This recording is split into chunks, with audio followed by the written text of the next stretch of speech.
Alors l'exercice 5, encore un exercice qui fait appel à des suites. Alors une suite qui ici n'est pas tout à fait implicite, mais qui est liée à la bijection réciproque d'une fonction.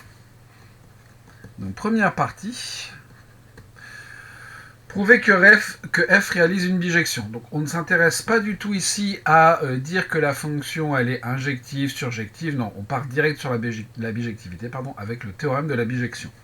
Donc ma fonction f, elle est définie sur 0,1, à valeur dans R, et à x, elle associe 2x exponentielle x. Alors ça n'est pas parce qu'une fonction est produit ou somme de fonctions bijectives qu'elle est bijective, ça ne fonctionne pas. On n'a d'ailleurs pas du tout écrit ça dans le cours, et pour cause, c'est faux. Mais on va pouvoir déterminer ses variations. Donc f est dérivable sur 0,1 en tant que produit de telle fonction. Donc ça marche. Le produit, ça marche très bien pour la dérivabilité, pour la continuité et plus généralement pour la régularité en tant que produit de telle fonction. Je me donne x dans 0,1 et f' de x, ça sera donc 2 exponentielle x plus 2x exponentielle x, c'est-à-dire 2 plus 2x exponentielle x, qui est positif parce que x est positif. Donc f est strictement croissante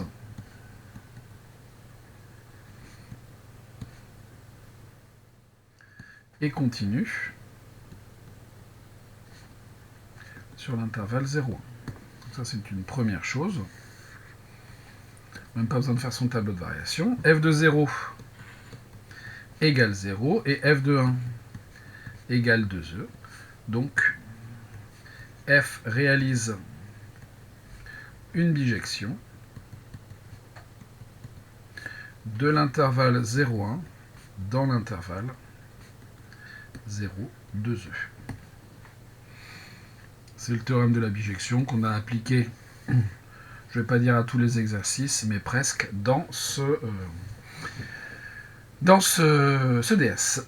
Deuxième question, on note f-1 la bijection réciproque de f, donner son tableau de variation. Donc on a, d'après ce qui précède, ma fonction f qui est comme ça. F, elle est croissante. Donc f et f-1 ont le même sens de variation.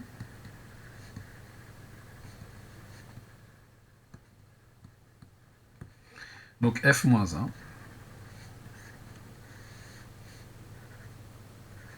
va de 0, 2e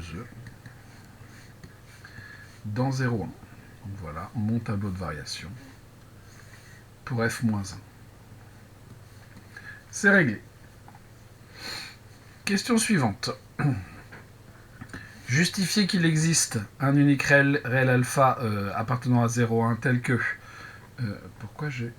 Qu'est-ce qui se passe? Il y a quelque chose de bizarre dans mon affichage. L'autre est ici, je ne sais pas ce qui se passe. Ah, c'est peut-être ça. Bon, j'aurais pas dû faire ça. Hop, hop. Bon, on va arrêter et on va recommencer. Donc, on reprend. Après ce petit incident technique. Donc, f est bijective de 0,1 dans 0, 2e.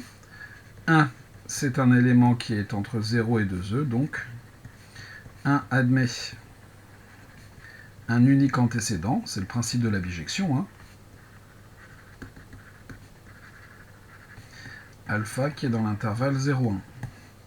Or, f de 0 égale 0, donc alpha ne peut pas être égal à 0. D'où il existe un unique alpha appartenant à 0,1 tel que 2 alpha tel que alpha, je vais dire ça comme ça, f de alpha est égal à 2 alpha exponentielle de alpha est égal à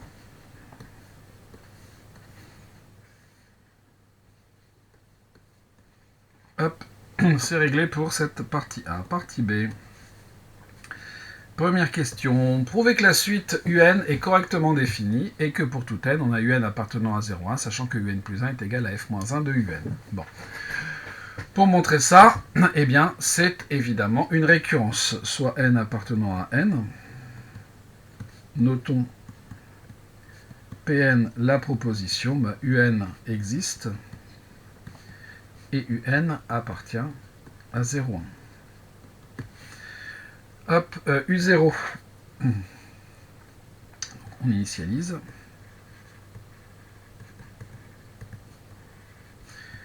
U0, non pas appartient, mais égal à alpha, appartient à 0,1 d'après la question 3. Donc, P0 est vrai. Ça, c'est réglé. Hérédité.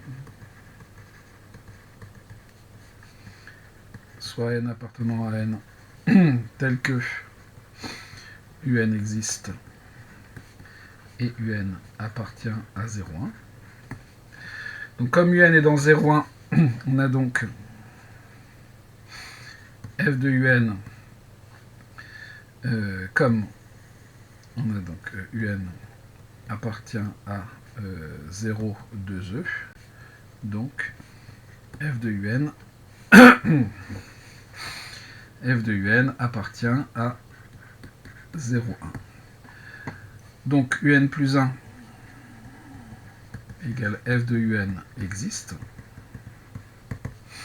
Or, UN différent de 0, donc, ici c'est f-1. Donc, f-1 étant bijective, f-1, UN plus 1 est différent de f-1 de 0, qui vaut 0. D'où UN plus 1 appartient à 0,1. Conclusion, donc, Pn plus 1 est vrai. Il n'y a plus qu'à conclure. Par principe de récurrence,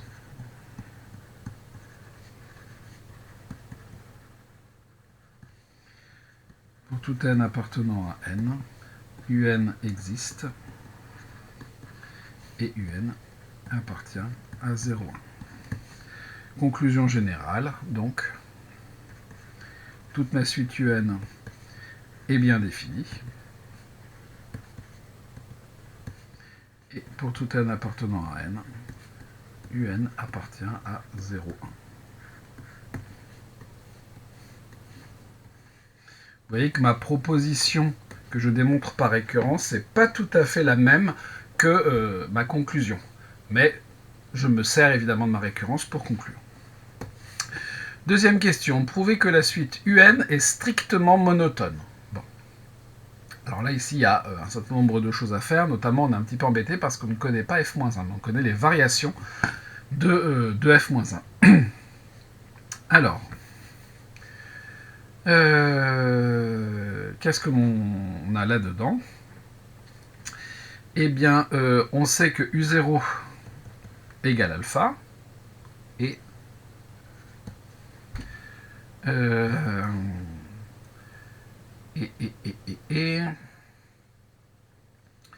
U1, c'est donc f-1 de U0, c'est-à-dire f-1 de alpha.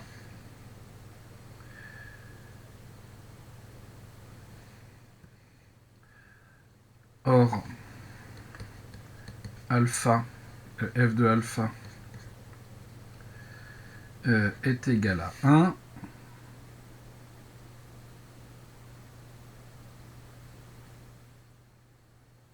Est-ce que ça va vraiment nous aider? Je ne suis pas sûr.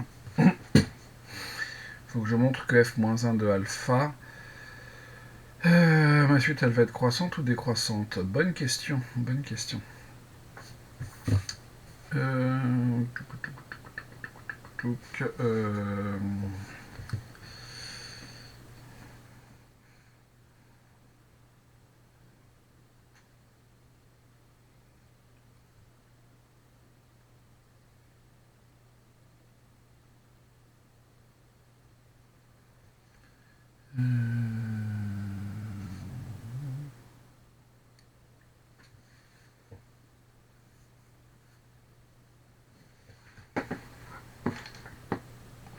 Alors, on peut être un petit peu malin.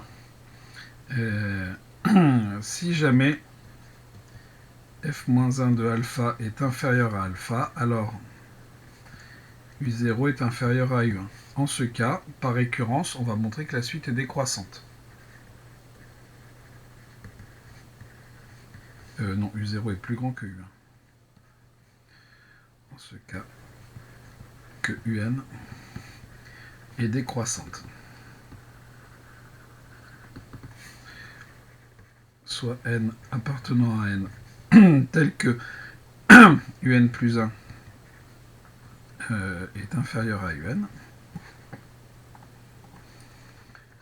comme F moins 1 est croissante, F moins 1 de UN plus 1, le sens est conservé est plus petit que F moins 1 de UN, d'où UN plus 2 inférieur à UN plus 1. Par conséquent, par principe de récurrence,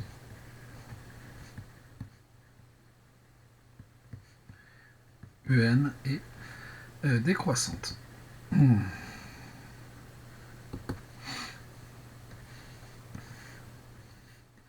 Ensuite, deuxième cas, si jamais f-1 de alpha est strictement plus grand que alpha, alors U1 est plus grand que U0, et de la même façon,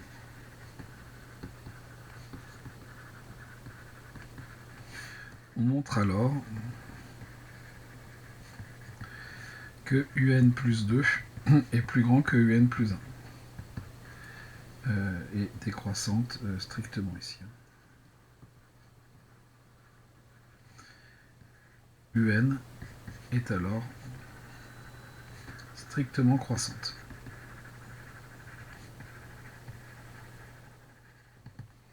Donc dans tous les cas, UN est strictement monotone. On ne peut pas avoir est-ce qu'on peut avoir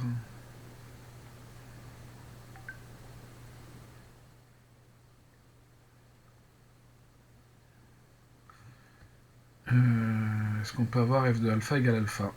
Non, on ne peut pas avoir f de alpha égale alpha, qui est équivalent f-1 de alpha 1, ce qui est équivaut à f de alpha égale alpha, car alpha est différent de 1, en effet.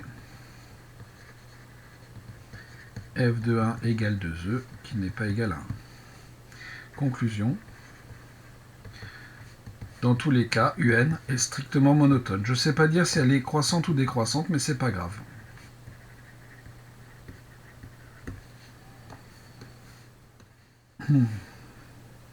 Hop. Peut-être faire quand même un petit peu plus propre cette chose-là.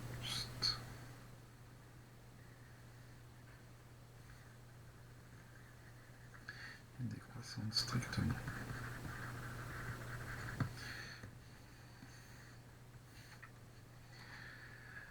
Question 3. En déduire que UN converge et déterminer sa limite. UN est strictement monotone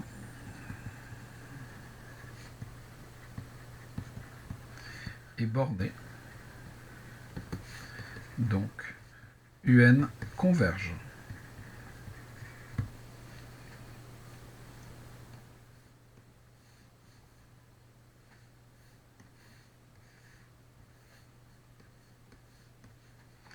Sa limite,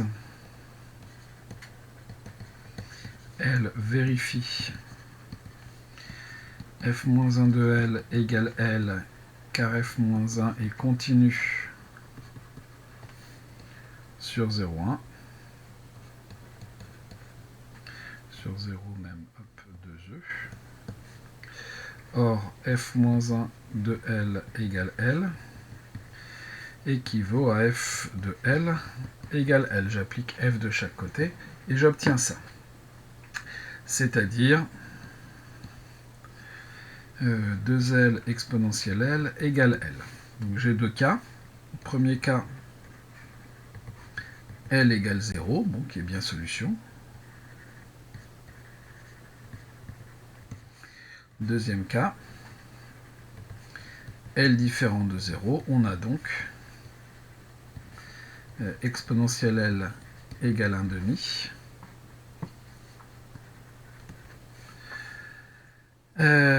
C'est-à-dire, L est égal à ln de 1 demi, qui est strictement négatif. Donc, comme L appartient à 0,1, ce n'est pas possible.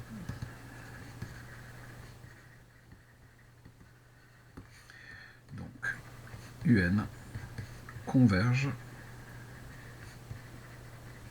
vers 0. Le seul point fixe qui fonctionne, c'est 0. Donc UN converge vers ce point fixe.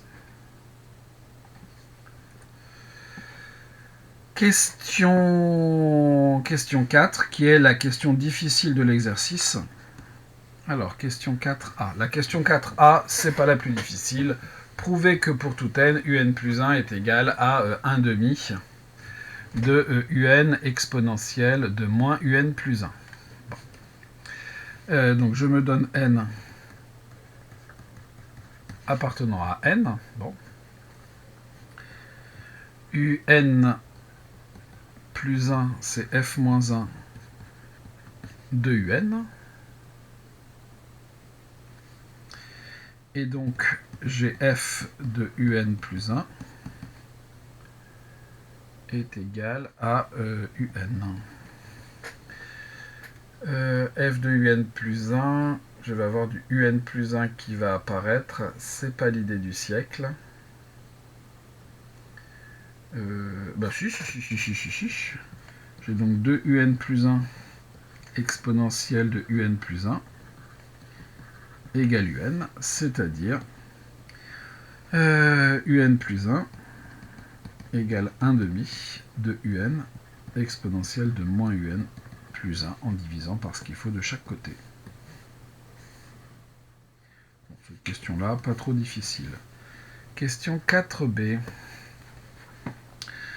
En déduire que pour tout n, un est égal à exponentielle de moins Sn sur 2n plus 1, bon, on va montrer ça par récurrence. Soit n appartenant à n, on note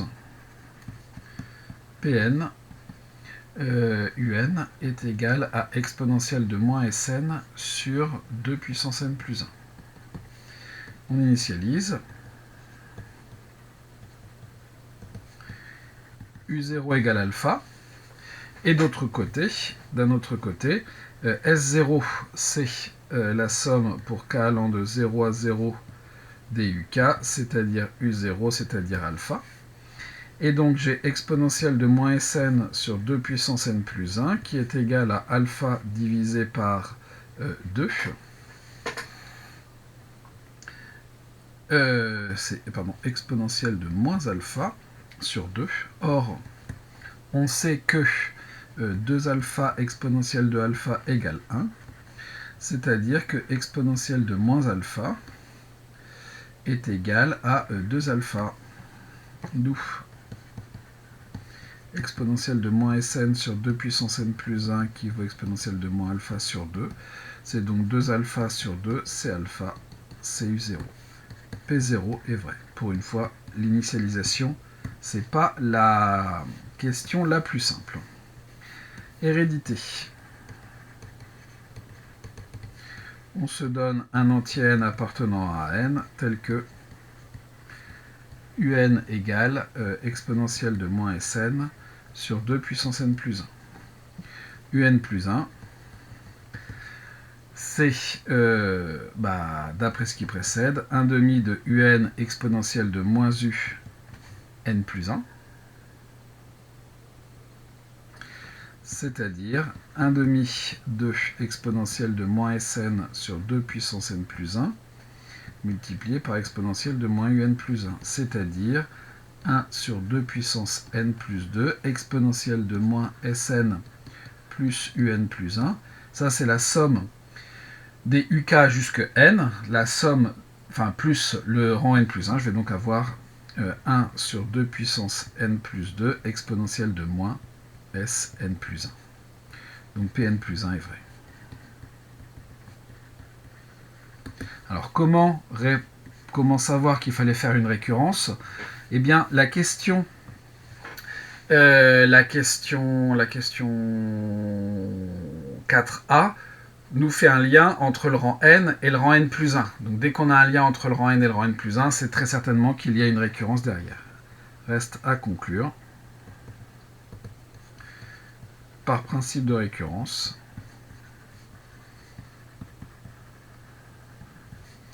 Pour tout n appartenant à n, un plus 1, un est égal à exponentielle de moins Sn sur 2 puissance n plus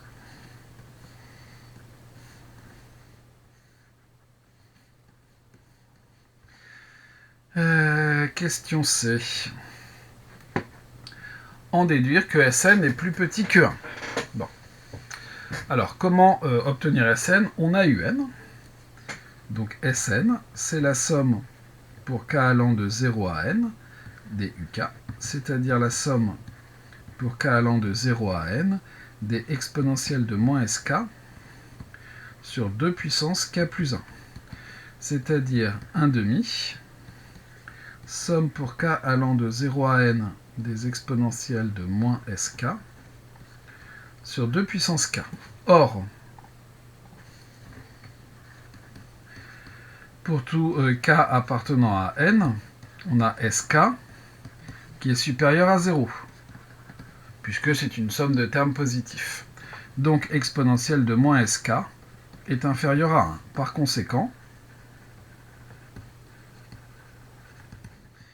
Sn est inférieur ou égal à la somme pour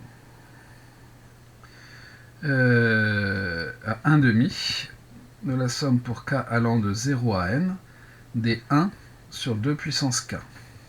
Alors on peut même ici dire que sk est strictement positif, puisque S0 est supérieur à alpha qui est strictement positif. Donc ça c'est strictement plus petit que 1, car k supérieur à S0 qui vaut alpha qui est strictement positif. Et ça c'est une somme géométrique. Or la somme pour k allant de 0 à n des 1 sur 2 puissance k, c'est 1 moins 1 demi à la puissance n plus 1 sur 1 moins 1 demi, c'est-à-dire 1 moins 1 demi ça fait 1 demi, 2 facteur de 1 moins 1 demi à la puissance n plus 1. Or 1 demi à la puissance n plus 1 est positif, donc 2 facteurs de 1 moins 1 demi à la puissance n plus 1, c'est inférieur, oui, ou égal à 2. Par conséquent, pour tout n appartenant à n, Sn est plus petit que 1 demi fois 2, et ça vaut 1. Je majore, et j'obtiens cette égalité. Question D. Alors, Sn est une somme de termes positifs.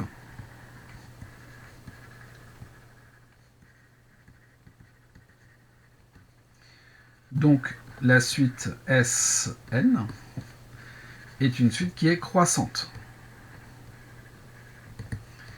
Elle est majorée par 1.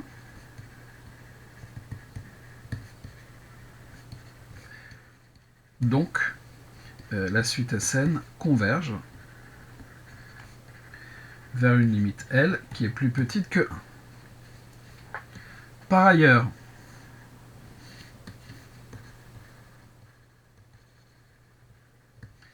pour tout n appartenant à n, Sn est supérieur à S0 qui vaut alpha. Donc, Sn est minoré par alpha.